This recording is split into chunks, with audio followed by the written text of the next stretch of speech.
Demonte colony part 1 Ajay Gnanamuthu பண்ணியிருந்தாரு. அதே part 2 அவர் தான் பண்ணியிருக்காரு. அண்ட் அருள்நிதி தான் இந்த படத்தோட ஹீரோவாக வந்திருக்காரு. எனக்கு இந்த படத்தில் ரொம்ப இன்ட்ரெஸ்டிங்காக இருந்தது என்னன்னு பார்த்தீங்கன்னா, இதுக்கு முன்னாடி நம்ம நிறைய இந்த பார்ட் 2 படங்கள் பார்த்துருக்கோம். அந்த பார்ட் 2 எல்லாருமே வந்து ரொம்ப செயற்கையாக அதை பண்ணணும் அப்படின்ற மாதிரி பண்ணியிருப்பாங்க.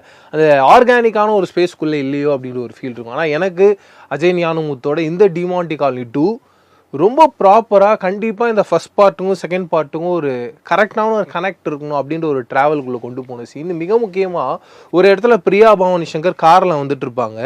அந்த சீக்வன்ஸை ஃப்ரீஸ் பண்ணி கேமரா மூமெண்ட் போய் அருள்நிதி கிட்ட போய் அங்கேருந்து கட் பண்ணி ஒரு ஸ்டோரி டெல்லிங் முடிச்சுட்டு மறுபடியும் அதே சீனில் கண்டினியூ பண்ணியிருப்பாங்க.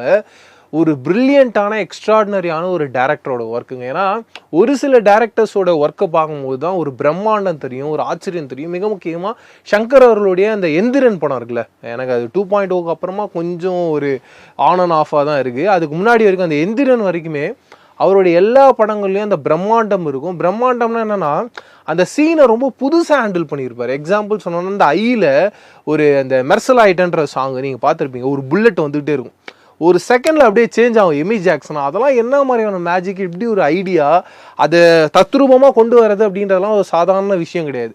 அதுதான் ஒரு டேரக்டரோட மிகப்பெரிய ஒரு ஒர்க்காக நான் பார்க்குறேன். எல்லாருக்கிட்டையும் கரெக்டாக வேலை வாங்கி அந்த அவுட்புட் ஆடியன்ஸுக்கு தராங்களா, அதை பார்க்கும்போது அந்த ஃப்ரேமை பார்த்துக்கிட்டே இருக்கலாம் அப்படின்ற ஒரு ஃபீல் இருக்கும். எனக்கு தெரிஞ்சு சங்கருக்கு அப்புறமா எப்படி அட்லி அந்த ஒரு ஃபீலை கொண்டு வந்தாரோ, எனக்கு தெரிஞ்சு அட்லிக்கு அப்புறமா இப்போ அஜய் ஞானமுத்துக்கிட்ட அப்படி ஒரு ஸ்பேஸ் இருக்குது. அவரால் ரொம்ப ஈஸியாக ஒரு கிராஃப்டை ரொம்ப பிரம்மாண்டமாக காட்ட முடியுது. அவர்கிட்ட அப்படி ஒரு கெப்பாசிட்டி இருக்குது. பட் இருந்தாலும் ஏதோ ஒரு இடத்துல ஸ்டோரி வேர்ல்டில் ஒரு கொஞ்சம் சிக்கிக்கிறார் அப்படின்னு ஒரு ஃபீலும் இருக்குது. எதுக்காக சொல்கிறேன்னா, இந்த படத்தில் டிமாண்டி காலனிலையும் சரி, இந்த பார்ட் 2ல் இந்த ஃபர்ஸ்ட் ஹாஃப் வரைக்குமே பயங்கர த்ரில்லிங்காக அடுத்து என்ன நடக்க போகுது அப்படிங்கிற ஒரு ஸ்பேஸ்க்குள்ளே இருக்குது. செகண்ட் ஹாஃபுக்கு அப்புறமா மீண்டும் அந்த ஃபர்ஸ்ட் பார்ட் மாதிரி எப்படி ஃபர்ஸ்ட் பார்ட்டில் அந்த வீட்டுக்குள்ளே போகிறாங்களோ, இந்த படத்தில் ஒரு ஹோட்டலுக்குள்ளே போகிறாங்க. அங்கே ஒரு ப்ளே ஒன்று நடக்குது.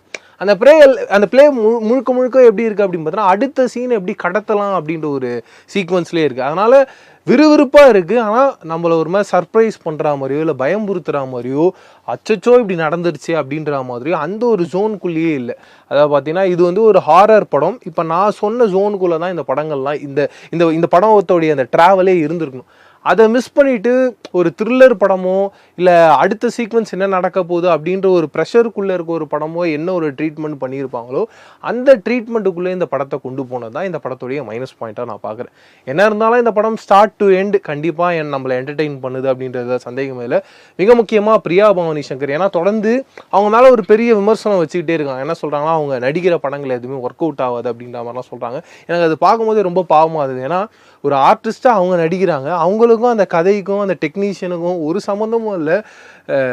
சும்மா போயிட்டு இருக்கிற தூக்கிட்டு வந்து நடு ரோட்டில் வச்சு பூசணிக்காய் உடைக்கிற மாதிரி உடச்சி விட்டா மாதிரி எதுக்கு அவங்க மேலே இப்படி ஒரு வெஞ்சன்ஸ் வைக்கிறாங்க அப்படின்றதும் புரியல.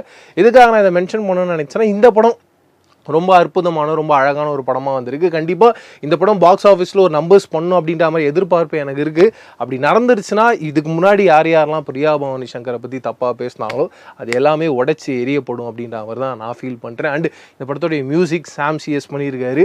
சாம் சிஎஸ்னாலே தெரியும், அவர் மியூசிக்கில் ஒரு மாதிரி மேஜிக் பண்ணிட்டு பேங் பேங் பேங் பண்ணுவாருன்னு இந்த படத்துலையும் அப்படி ஒரு பேக்ரவுண்ட் ஸ்கோர் தான் கொடுத்துருக்காரு. ரொம்ப அற்புதமாக ரொம்ப பயங்கரமான ஒரு ஃபீலை கொடுத்துருக்காருன்றதுல சந்தேகமே இல்லை. அண்ட் ஓவராலாக டாப் டு எண்ட் இந்த படம் பார்க்கும்போது ரொம்ப என்டர்டெய்னிங்கான ஒரு ஜாலியான ஒரு படம் அப்படின்ற ஒரு ஃபீலில் இருந்தாலும் இன்னும் ஒரு பெஸ்ட்டான ஒரு அவுட்புட்டை கொடுத்துருக்கலாம். ஏன்னா தேர்ட் பார்ட்டுக்கு லீடு கொடுத்துருக்காங்க, அது ஓகே அப்படின்ற மாதிரி தான் இருக்குது. தேர்ட் பார்ட் கண்டிப்பாக பார்த்தே ஆகணும் அப்படின்ற ஒரு ஃபீல்குள்ளே இல்லை. எப்பவுமே அடுத்த பார்ட் அப்படின்னு சொல்லும் போது நமக்கு ஒரு எக்ஸைட்மெண்ட் இருக்கணும், எதிர்பார்ப்பு இருக்கணும்.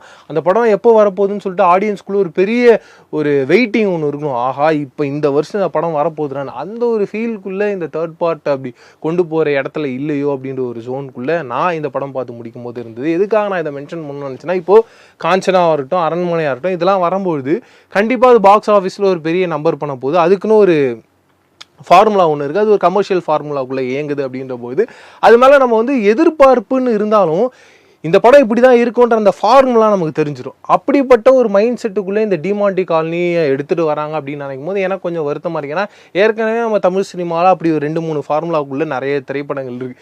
அதே ஃபார்முலாக்குள்ளே இதையும் கொண்டு வந்து இதையும் ஒரு ஹிட் ஜோனில் மாற்றணும்னு நினைக்கிறது ஓகே. பட் ஒரு கட்டத்து மேலே ஆடியன்ஸ் வெறுக்க ஆரம்பிச்சிடுறாங்களா, என்னடா எல்லாருமே இப்படியே ஒன்று இறங்கிட்டிங்கன்னா அப்புறம் நாங்கள் எப்போ தான் புதுசாக ஒன்று பார்க்குறது அப்படின்ற ஒரு ஜோனுக்குள்ளே வந்துட்டாங்கன்னா இது எல்லாமே அடி வாங்குமே அப்படின்ற ஒரு சின்ன வருத்தம் தான், வேறு எதுவுமே கிடையாது. இது தாண்டி நீங்கள் டிமாண்டி காலனி பார்ட் 2 பார்த்துருந்தீங்கன்னா உங்களுக்கு இந்த படத்தில் என்ன மாதிரியான விஷயம்னா பிடிச்சிருந்தது இல்லைன்றதை கமெண்ட் செக்ஷன் ஷேர் பண்ணிக்கோங்க. இதே மாதிரி சூப்பரான அடுத்த ரிவ்யூவில் சந்திக்கிறேன். அது நீ டராபா வச்சிங்கன்னா பிரவீன் கேஎஸ். பாய்.